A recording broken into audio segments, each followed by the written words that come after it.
안녕하세요. 저는 부천에 사는 40대 초반의 여자입니다. 저는 이혼녀예요. 남편의 불륜으로 인해 혼자가 되었죠.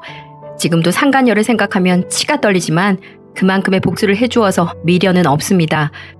제가 어쩌다가 드라마에나 나올 법한 이런 일을 당하게 됐는지 지금부터 말씀드려 볼게요. 어릴 적부터 저희 부모님은 순댓국집을 하셨어요. 작은 가게였지만 맛만큼은 절대 뒤지지 않는지라 동네에서 꽤 유명한 맛집이었어요. 아저씨들 뿐만 아니라 20대 여대생들도 와서 먹을 정도로 유명했으니 말 다 했죠. 힘들게 살아오신 부모님은 순댓국을 팔아 열심히 자산을 모으셨습니다. 엄청난 부자가 된 건 아니지만 저희 세 식구 행복하게 살 정도의 아파트를 마련하셨는데요. 보통 부부끼리 동업을 하면 원수가 될 정도로 엄청나게 싸운다는데 저희 부모님은 금술이 너무나 좋으셨어요. 두 분 다 성격이 좋으셨지만 특히나 아빠가 참 다정하셨거든요. 제 어릴 적 소원이 아빠랑 결혼하는 것일 정도였으니까요. 아무튼 저희는 경제적으로 풍족하면서도 화목한 가정을 꾸려갔답니다. 하지만 그 행복이라는 게 영원히 지속되는 게 아니더군요. 대학생이던 저는 평범하게 강의를 듣고 있는데 갑자기 아빠한테 전화가 걸려오는 거예요. 워낙 자주 전화를 하는 사이라 이상할 것도 없는데 그날따라 왠지 쎄한 기분이 들더군요. 전화를 받은 저는 엄청난 충격에 빠졌습니다. 지선아, 엄마 쓰러지셨어. 뇌졸중이라는데 쓰러지면서 바닥에 머리를 부딪혀서 위험한 상태라는구나. 지금 당장 병원으로 좀 와야겠어. 아빠의 다급한 목소리를 듣자마자 몸이 벌벌 떨리더군요. 아침까지만 해도 사랑해 우리 딸 하시던 엄마가 뇌졸중으로 쓰러진 것도 모자라 머리를 다치셨다니 현실을 믿기가 참 힘들었습니다. 아무튼 저는 아빠가 일러준 병원으로 달려갔어요. 엄마는 수술실에 들어가 있고 아빠는 그 앞에서 펑펑 눈물을 흘리고 계시더군요. 태어나서 처음 본 아빠의 눈물이었어요. 내가 배달 나간 사이에 그렇게 된 거야. 구급차를 조금만 빨리 불렀으면 나았을 거라는데 주방 안쪽에서 다치는 바람에 한참 지나서야 손님들이 찾았다고 하더라고. 병원에 오자마자 수술실로 옮기긴 했는데 가능성은 반반이래. 어떡하냐 지선아? 다 내 잘못이다 내 잘못. 내가 배달만 빨리 마쳤어도 아니 배달을 받지만 않았어도 네 엄마가 저렇게 될 일은 절대 없었을 텐데. 아빠는 저를 붙잡고 우시며 내내 미안하다고 하셨어요. 저는 아빠의 잘못이 아니라고 위로했습니다. 실제로 아빠의 잘못도 전혀 아니었고요. 저와 아빠는 수술실 앞에서 밤새도록 기도했습니다.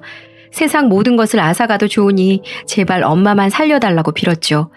하지만 신은 존재하지 않았고 엄마는 그대로 돌아가셨어요. 장례를 치르는 동안 아빠는 참 많이도 우셨어요. 저도 너무나 슬펐지만 오히려 아빠를 위로하느라 바빴죠. 평소 워낙 애처가셨기에 슬픔이 더 크셨을 겁니다. 어찌저찌해서 장례식은 잘 마쳤어요. 하지만 아빠는 그 이후부터 말씀을 잘 하지 않으셨답니다. 실어증에 걸린 사람처럼 묻는 말에도 고개를 끄덕이거나 적거나 둘 중 하나였죠. 이외의 말씀은 전혀 하지 않으셨고요. 바로 엄마를 잃은 충격 탓이었겠죠. 가끔 새벽에 잠에서 깨면 안방에서 아빠의 울음소리가 들리곤 했거든요. 그래도 아빠는 일을 계속 나가셨답니다. 가게를 위한 생활비와 제 학비를 대기 위함이셨죠. 늘 서글서글하게 웃으시던 아빠가 말을 잃자 단골 손님들 역시 떠나더군요. 요리를 도맡아 하던 엄마가 사라진 탓도 있고요. 매상이 그렇게 점점 떨어지니까 아빠의 우울증은 점점 더 심해졌어요. 얼굴이 푹푹 썩어가는 게 느껴질 정도였으니까요.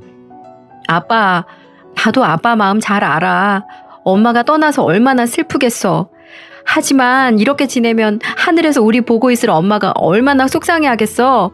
그러니까 우리 조금만 더 힘내보자. 아빠한테는 내가 있잖아. 내가 이렇게 늘 곁에 있을게. 그러니까 기운 내. 저는 손님 하나 없는 가게에서 말없이 소주를 들이키는 아빠에게 말했습니다. 아빠는 술잔을 붙잡은 채로 흐느끼시더군요. 세월이 지나도 아픔이 낫지 않는 거였죠. 저는 아빠를 위로하기 위해 학교가 끝나면 곧장 가게로 와서 서빙을 도왔습니다. 학교를 졸업하고 나쁘지 않은 중견회사에 취직하고 나서도 시간만 나면 순댓국집에 들러 서빙을 했습니다. 잠시라도 아빠를 혼자 둘 수 없었으니까요. 그날 역시 주말을 맞이해 서빙을 하고 있었어요. 가게를 마감할 때가 되어서 포스기를 만지고 있는데 한 남자가 다가오더니 말을 걸더군요. 저 실례지만 잠깐만 대화 좀 할 수 있을까요? 손님, 무슨 일 때문에 그러세요? 그게 사실 아까부터 지켜봤는데 너무 미인이셔서요. 혹시 남자친구 없으시다면 커피 한 잔 할 수 있을까요? 남자는 조금 수줍은 표정을 지으며 제게 물었어요. 잠시 고민하던 저는 일단 명함 한 장 달라고 했죠. 여자인 제 번호를 드릴 순 없으니까요. 솔직히 말하자면 남자분에 대한 첫인상이 참 좋았습니다. 흰색 셔츠에 대한민국 사람이라면 누구나 알 법한 회사의 로고가 그려진 사원증을 건 모습이 참 멋졌거든요. 물론 그렇다고 해서 연애를 하겠다는 건 아니었어요. 제게는 챙겨야 할 아빠가 있기 때문이죠. 그렇게 마감을 치고 집에 들어가는데 아빠가 넌지시 말씀하시더군요. 만나봐. 아빠의 말에 저는 깜짝 놀랐어요. 중요한 얘기가 아니고서는 절대로 입을 열지 않는 아빠이기 때문이었죠. 응? 아빠 무슨 말이야? 만나보라니? 누굴 만나보라는 거야? 아까 그 남자 괜찮아 보이더라. 그러니까 만나봐. 이제 아빠도 혼자 있을 수 있으니까 만나봐. 너도 이제 남자도 만나고 결혼도 해야지. 아빠가 만나보라는 사람은 아까 가게에서 명함을 건넨 남자였습니다. 아빠는 그렇게 말하더니 씻으러 들어가셨고요. 저는 그런 아빠를 바라보며 생각했어요. 남자분을 한번 만나봐야겠다고요. 이유는 간단했죠. 다정했던 아빠가 만나보러 갈 정도라면 절대로 나쁜 사람은 아닐 테니까요. 약속을 한 저는 남자분과 한 카페에서 만났답니다. 나와줘서 고마워요, 지선씨. 그때 너무 갑작스럽게 번호를 물어봐서 실례가 아닐까 했는데 이렇게 나와주시니 정말 기쁘네요. 남자분은 참 소탈하면서도 진중한 사람이었어요. 외모는 남자다웠지만 세심한 성격을 가진 분이었거든요. 저는 남자분이 마음에 들었습니다. 마치 어릴 적 엄마한테 다정하게 행동하던 아빠를 보는 것 같았거든요. 몇 번의 만남을 더 가진 저희는 연인이 되었어요. 남자분과 함께하는 모든 시간들이 참 행복하더군요. 아무래도 아빠를 지키느라 연애를 제대로 해본 적이 없어서 더 그런 듯 했습니다. 30이 될 때까지 관계를 가져본 경험이 없을 정도니 말 다 했죠. 아무튼 저희는 무려 5년간의 연애를 거친 후 결혼에 골인했습니다. 결혼식에서 아빠의 손을 잡고 버진로드를 걷는데 아빠가 저에게만 들릴 정도로 조용히 말씀하시더군요. 지선아, 아빠는 아빠의 삶을 살 테니까 너도 앞으로는 너만 생각하면서 살아. 아빠 걱정하지 말고 너만의 행복을 위해서 살라고. 그게 네 엄마도 나도 행복해지는 길이니까 알겠지? 아빠의 진심 어린 말씀에 눈물이 펑펑 쏟아졌어요. 그동안의 서름들이 몽땅 씻겨져 내려가는 것 같았거든요. 그 바람에 저는 눈물의 결혼식을 해야 했지만 그날만큼은 세상에서 가장 행복한 여자가 되었답니다. 결혼 생활은 행복했어요. 다정한 남편은 제게 더 잘해주었고 그 덕분에 금세 아이가 들어서기도 했죠. 물론 대기업에 다니는 남편의 탄탄한 경제력도 한몫했고요. 아빠, 얘가 아빠 손주야. 이름은 서준이. 김서준. 어때? 예쁘지? 나 닮아서 완전 예쁘지? 저는 태어난 아이를 아빠에게 안겨드렸답니다. 아빠는 수줍은 처녀처럼 미소 지으시며 아이의 뺨을 부드럽게 쓸어주셨어요. 아빠가 그토록 행복해하시는 모습을 처음 본 것 같아요. 저 역시 행복했답니다. 엄마를 잃고 세상에 뚝 떨어진 것만 같던 제가 이렇게 가정을 이루고 아이까지 낳았기 때문이죠. 저는 하늘에서 보고 있을 엄마에게 다짐했어요. 앞으로도 잘 살겠다고요. 정말 보란 듯이 잘 살겠다고 다짐했네요. 하지만 제 행복은 영원하지 못했습니다. 아이가 유치원에 들어갈 때쯤부터 남편과의 사이가 삐그덕거리기 시작했거든요. 이유를 도무지 알 수 없었어요. 만약 제 외모나 성격 같은 게 바뀌었다면 고쳤겠죠. 하지만 저는 남편에게 예뻐 보이기 위해 외모를 철저히 관리해왔고 결혼 후 퇴직한 다음에도 남편의 내조에 신경 써왔기에 문제될 게 전혀 없었거든요. 저는 대체 왜 남편이 이렇게 된 건지에 대해 고민했네요. 하지만 아무리 끙끙 앓아도 답이 나오지 않았어요. 그러던 도중 저는 아는 언니에게 전화를 걸었습니다. 언니는 제 목소리를 듣자마자 고민이 있다는 걸 알아채더군요. 그래서 저는 사실대로 말했고요. 요즘 남편과 관계가 예전 같지가 않아. 내가 살이나 쪘으면 모르겠는데 언니도 알잖아. 나 서준이 낳고도 관리 열심히 한 거. 동네 아줌마들도 다 나 아가씨 같다고 하는데 대체 왜 이러냐고. 그렇다고 내가 바가지를 긁는 것도 아니고. 저는 그렇게 한참을 하소연했고 언니는 제 얘기를 전부 들어주더군요. 생각을 정리하던 언니는 제게 조심스럽게 말해주었습니다. 지선아, 이건 어디까지나 내 가정이니까 그냥 듣기만 해. 알았지? 언니가 연애 상담하다 보면 너랑 정말 비슷한 사례들을 많이 접하거든? 근데 보통 여자애들이 자기한테서 문제를 찾는데 그게 잘못된 거야. 사실 이유 없이 남친이나 남편이 예전 같지 않은 건 대개 남자 쪽에 문제가 생겼을 경우가 많아. 잘 생각해봐. 혹시 너희 남편 예전이랑 달라진 점 있지 않니? 달라진 점에 대해 묻는 언니의 말에 저는 잠시 생각에 잠겼어요. 그 순간 머릿속에 한 가지 단서가 스쳐가더군요. 남편이 6개월 전부터 사회인 탁구 동호회에 가입했다는 점이었죠. 전화를 끊은 저는 6개월간의 남편을 떠올려 봤습니다. 확실히 옷을 깔끔하게 챙겨 입기도 하고 안 뿌리던 향수도 뿌리긴 하더라고요. 그냥 취향이 바뀌었나 보다 하고 생각하고 있었는데 그게 아닐지도 모르겠다는 생각이 들더군요. 하지만 사랑하는 남편을 덮어놓고 추궁할 수는 없잖아요. 그래서 저는 남편의 심기를 거스르지 않으면서도 동호회 안에서 무슨 일이 벌어지나 알아볼 방법을 고안해냈답니다. 의심을 품고 한 달이 지났어요. 주말이 되자 남편은 탁구 동호회에 가겠다며 나가더군요. 저는 전날 마트에서 봐둔 재료들을 이용해 간식들을 만들었죠. 동호회 사람들에게 간식 이벤트를 해준다는 목적으로 동호회 자리에 가볼 생각이었거든요. 간식을 준비한 저는 동호회가 진행되는 탁구장으로 갔습니다. 유리문 밖에서 안을 바라보던 저는 경악을 금치 못했답니다. 남편이 한 여자와 팔짱을 끼고 있기 때문이었죠. 단란하게 대화를 나누는 모습은 결코 회원들 간의 친목이 아니었어요. 남편의 불륜을 목격한 저는 고장 탁구장 안으로 들이닥쳤습니다. 야! 너희들 지금 뭐 하고 있는 거야? 저는 남편과 상간녀를 향해 소리를 질렀어요. 탁구를 즐기던 동호회 회원들이 저를 쳐다보더군요. 당신이 여긴 어쩐 일이야? 남편은 저를 바라보며 조금 놀란 기색을 보였답니다. 상간녀와 끼고 있던 팔짱도 뺐고요. 하지만 이상하게 태연함이 느껴지더군요. 그러거나 말거나 저는 상간녀를 향해 달려들었어요. 이 여우 같은 게 마누라랑 애까지 있는 남자를 꼬셔? 너 오늘 한번 죽어봐! 머리 끝까지 화가 난 저는 상간녀에게 달려들어 머리채를 붙잡았습니다. 그리고 온 힘을 다해 흔들었죠. 상간녀는 이거 놓으라며 소리를 질렀어요. 남편 역시 놓고 얘기하라며 저를 진정시키려고 하더군요. 동호회 회원들 역시 저를 말리려고 했고요. 하지만 저는 참지 않았습니다. 아니, 참을 수가 없었죠. 남편의 바람을 이렇게 목격한 상황에서 어떻게 진정할 수 있겠어요? 당신 지금 뭐 하는 거야? 놔! 일단 놓고 얘기하라고! 남편이 제 팔을 붙잡은 채 놓으라고 했지만 저는 상간녀의 머리채를 절대로 놓지 않았어요.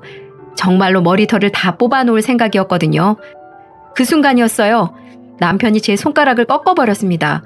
성인 남자의 힘을 이길 수 없었던 저는 손을 떼고 말았죠. 남편은 이때다 싶었는지 제 두 팔을 붙잡고 확 밀어버리더군요. 맥없이 날아간 저는 탁구대에 허리를 부딪혔고요. 후끈한 통증이 느껴졌습니다. 하지만 아픔보다 눈앞의 장면이 더 충격적이더군요. 남편이 제가 아니라 상간녀를 챙기고 있었거든요. 자기야, 괜찮아? 많이 아프지? 내가 미안해. 진작 정리를 했어야 하는데 이 무식한 여자 때문에 이게 대체 무슨 일이야? 남편이 상간녀를 챙기는 모습에 저는 아무 말도 하지 못하고 입술만 덜덜 떨렸어요. 하지만 놀랄 일은 그것만이 아니더군요. 동호회 사람들이 저를 바라보며 험담을 한마디씩 던지는 거예요. 한심하다느니, 저러니까 버림을 받는다느니, 바람피는 이유가 다 있다느니 등등이요. 쓰레기는 분명 저 두 사람인데 제가 잘못한 사람이 되어 있는 거예요. 일단 그렇게 집으로 돌아온 저는 남편에게 마구 따졌습니다. 당신 뭐야? 탁구 치러 다닌 게 아니라 연애하러 다닌 거였어? 어쩜 그래? 나는 그러다 쳐도 우리 서준이한테 미안하지도 않아? 게다가 그 여자 감싼 건 또 뭔데? 당신 마누라 다친 건 보이지도 않았어? 저는 분노와 서운함, 배신감 등을 담아 미친 듯이 소리쳤어요. 하지만 남편은 조금도 동요하지 않더라고요. 오히려 잘못이 하나도 없다는 듯이 말하더군요. 맞아. 나 여자 만나러 다녔다. 그게 왜? 내가 영원히 당신만 보고 살 줄 알았어? 남자들 다 그래. 살면서 한 번씩 바람도 피운다고. 그리고 당신 다친 거? 그게 어쨌는데? 내가 의처증 걸린 여자 챙길 줄 알았어? 뭐? 의처증? 당신 지금 그걸 말이라고 해? 가족들 몰래 바람 피워놓고 어쩜 그렇게 당당하냐고. 그래서 어쩌라고? 그럼 이혼하든가. 남편은 제게 이혼을 요구했어요. 하지만 저는 그러자고 말하지 못했죠. 아이가 이제 고작 유치원 다니는 데다가 제가 회사를 그만두어 경제력도 없기 때문이었죠. 남편의 경제력에 기댈 수 있다는 편안함이 족쇄로 다가오다니 결혼할 때만 해도 상상하지 못한 일이었답니다. 설상가상 남편은 머뭇거리는 저를 비웃더군요. 대답 못하겠지? 그래, 그러니까 그냥 얌전히 살아. 생활비까지 압수하기 전에. 남편은 그렇게 말하고 집을 나가버렸어요. 아마도 그 여자를 만나러 가는 거겠죠. 저는 그 자리에 주저앉아 버렸답니다. 제가 할 수 있는 일이 아무것도 없기 때문이었죠. 정말 비참했어요. 제 결혼 생활이 이렇게 될 거라곤 상상해 본 적도 없었거든요. 저는 그날부터 매일매일 눈물로 보냈습니다. 하지만 남편은 절 거들떠도 보지 않더군요. 오히려 이혼을 원하면 언제든지 해줄 테니까 말하라고 조롱하기까지 하고요. 마음이 완전히 무너져 버린 저는 집에 도저히 있을 수가 없었어요. 갈 데가 없는 제 머릿속에 떠오른 사람은 바로 아빠였죠.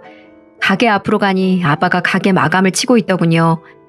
아빠. 저는 아빠를 보자마자 길 잃은 어린애라도 된 것처럼 펑펑 울었어요. 아빠는 제게 달려와 무슨 일이냐고 물으셨어요. 하지만 저는 말할 수 없었습니다. 아빠가 만나보려고 했던 그 사람이 사실은 불륜이나 저지르는 쓰레기라는 걸 어떻게 털어놓을 수 있겠어요. 아빠는 저를 가게 안으로 들여보낸 후 순댓국을 내주셨어요. 오랜만에 먹어보는 순댓국은 참 따뜻하고 정겹더군요. 아빠는 눈물을 닦으며 순댓국을 먹는 저를 보며 조심스럽게 물으셨어요. 김서방이랑 싸웠어? 김서방이 너한테 해코지해? 아빠가 가서 확 혼내줄까? 딸바보였던 아빠는 마흔이 된 딸에게도 다정하게 대해주셨어요. 그리고 당장이라도 일어나 남편에게 달려갈 기세였고요. 아니야 아빠. 그냥 살다 보니까 힘든 일이 있어서 그랬어. 그러니까 걱정하지 않아도 돼. 아빠 딸 행복하게 살 거야. 저는 어떻게든 눈물을 훔치며 말했어요. 아빠는 계속해서 절 위로하시더군요. 그런데 참 이상한 게 마음껏 울고 나니까 어쩐지 마음이 개운해지더군요. 개운하니 정리가 되었고요. 냉정해진 저는 결심했습니다. 남편과 상간녀에게 복수를 하기로요. 복수를 결심한 저는 녹음기 하나를 샀습니다.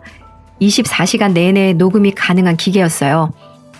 저는 그것을 옷 안쪽에 숨긴 채 모든 소리들을 녹음했답니다. 남편은 그것도 모르고 저에게 매일같이 폭언을 하더군요. 요즘은 왜 그렇게 잠잠해? 전에는 나를 죽일 듯이 달려들더니 남편이 바람을 피우든가 말든가 다 포기하고 살기로 했어? 열받으면 말해. 언제든지 이혼해 줄 테니까. 제 자존심을 벅벅 긁는 말에도 불구하고 저는 묵묵히 견뎠어요. 이 모진 시간들이 결국 제게 승리를 가져다 줄 거라고 생각했기 때문이죠. 제 복수는 상간녀에게도 향했습니다. 일단 저는 상간녀의 정보를 알아내야 했어요. 상간녀의 정보를 알아내는 건 어렵지 않더라고요. 탁구 동호회는 카페를 운영했고 거기에는 상간녀의 사진과 자기소개가 고스란히 나와 있었거든요. 그 여자의 이름은 윤선화고 중학교 선생님이었어요. 학생들을 가르친다는 여자가 유부남과 놀아나다니 정말 어이가 없더군요. 남편의 더러운 짓거리는 계속되었어요. 그 사람은 저를 일부러 괴롭히기라도 하듯 저희가 사는 아파트 앞까지 손을 잡고 와서 헤어지더군요. 손발이 벌벌 떨렸지만 저는 복수를 위해 꾹 참았어요. 그리고 카메라로 그 모든 장면들을 찍어두었답니다. 저는 기나긴 인내의 세월을 보냈어요. 그리고 마침내 때가 왔어요. 복수의 때가 왔죠. 그날은 상간녀와 외박을 하는지 남편이 새벽까지 들어오지도 않더군요. 오늘이다 싶었던 저는 큰 가방을 맨 채 바깥으로 나갔답니다. 그리고 상간녀가 교사로 재직 중인 중학교로 찾아갔죠. 그리고 가방에서 커다란 종이 뭉치들을 꺼냈답니다. 대자보였어요. 제 남편과 바람을 피운 상간녀의 만행이 사진과 함께 떡하니 자세히 적힌 대자보요. 저는 그걸 중학교 울타리에 도배하듯이 붙였습니다. 그것도 모자라 저는 학교 홈페이지에도 상간녀가 제 남편과 놀아나는 사진과 글을 올렸죠. 아침이 되어 다시 중학교 근처로 가니 난리가 났더군요. 등교하는 학생들이 빼곡히 도배된 대자보를 보며 웅성거리고 있었거든요. 그때 제 전화에도 불이 나더군요. 바로 남편이었어요. 너지? 학교에 대자보 붙이고 홈페이지에 글 올린 거 너 맞지? 야, 너 미쳤냐? 지금 네가 뭔 짓거리를 저지른지 알아? 알아. 알고 저지른 건데? 어때? 당신이 만나는 여자의 만행이 세상에 까발려진 기분이 어떠냐고? 이게 진짜 미쳤나? 네가 이런 짓을 저지르고도 무사할 것 같아? 너는 뭐 멀쩡하게 넘어갈 것 같아서 이딴 짓거리를 저지르는 거냐고? 상관없어. 내가 어떤 피해를 입든 그 여자가 입을 피해보다는 훨씬 덜 아플 테니까. 저는 그렇게 말하고 전화를 끊었습니다. 집으로 돌아가 조금 기다리니까 남편이 들어오더군요. 상간녀와 함께 말입니다. 제게 먼저 따진 건 다름 아닌 상간녀였어요. 아줌마, 미쳤어요? 지금 학교에 무슨 난리가 난 줄 아냐고요? 아줌마가 뿌린 대자보 때문에 지금 교무실이 난리가 났단 말이에요. 참, 방귀 낀 놈이 성낸다더니 이 꼴이 딱 그 꼴이네. 야, 내가 거기에 틀린 말 적었어? 그냥 사실 그대로를 적었을 뿐이잖아. 그리고 넌 별일 없을 줄 알고 바람 피웠니? 남의 남편 빼앗아 놓고 행복하게 잘 살 줄 알았어? 틀린 말이 있냐는 말에 상간녀는 아무런 반박도 하지 못하더라고요. 제가 말로 찍어 누르는 장면을 본 남편이 보다 못해 나서더군요. 당신 뭐야? 대체 뒷감당을 어떻게 하려고 이딴 짓을 하는 거야? 이러다가 명예훼손으로 소송 걸리면 어쩌려고 그래? 뭐? 소송? 웃기고 있네. 내 소송은 내가 처리할 테니까 너는 네 소송이나 신경 써. 저는 그렇게 말하고는 서랍에서 서류 하나를 꺼내 남편의 얼굴에 던졌습니다.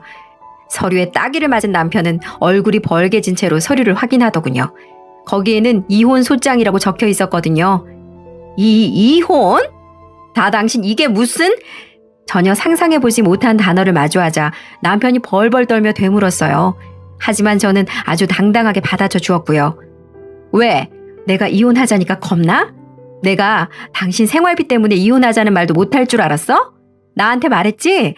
이혼하고 싶으면 언제든지 말하라고. 하자! 이혼! 하자고! 저는 남편에게 이혼하자며 소리쳤어요. 그러자 남편은 뭔가 잘못됐다고 생각하는지 용서를 빌더라고요. 제가 이혼하자고 말할 줄 몰라서 그런 거겠죠. 하지만 전 남편을 용서하지 않았습니다. 그동안 저를 벌레 취급하던 사람을 어떻게 용서할 수 있겠어요? 몇 개월이 지나 저희 부부는 정말 이혼을 하게 되었어요. 그동안 수집한 불륜 사진과 녹음 파일이 있어서 이혼 소송은 제게 유리한 방향으로 진행되었어요. 이혼에 중대한 책임이 있는 남편은 대기업 생활 동안 번 돈의 대부분을 재산 분할로 제게 내주게 되었고요. 양육권 역시 저한테 돌아왔습니다. 이혼 소송 내내 남편은 제게 미안하다며 사과하고 싶다고 하더군요. 하지만 전 끝까지 받아주지 않았죠. 힘이 없을 때 저를 짓밟던 사람과는 단 하루도 살 수 없으니까요. 상간녀 역시 인생이 나락에 빠졌답니다. 제가 퍼뜨린 소문이 학부모의 귀에 다 들어갔고 그분들의 입김 때문에 교사를 그만둘 수밖에 없었거든요. 남편과 상간녀를 완전히 박살내니 후련하고 좋더라고요. 물론 아빠는 이혼한 저를 보고 안타까워 하셨지만은요. 하지만 저는 아빠한테 설명해 드렸습니다. 재활용도 안 될 그런 놈과 함께 사는 것보단 혼자서 자유롭게 사는 게 더 행복하다고요. 그렇게 말씀드리니 아빠도 알겠다며 고개를 끄덕이시더군요. 누구보다도 제 행복을 간절히 바라시는 분이니까요. 모든 걸 정리한 저는 요즘 서준이에게 모든 정성을 쏟고 있어요. 그동안 전 남편과 다투느라 상처를 많이 줬거든요. 남은 생은 서준이의 행복만을 생각하며 살아갈 생각입니다. 그게 바로 제 행복이기도 하고요. 제 사연은 여기까지입니다. 많은 분들께 털어놓고 나니 마음이 좀 가벼워졌네요. 들어주신 모든 분들께 감사합니다. 지금 곁에 있는 사람들과 행복한 삶 누리시길 바랄게요.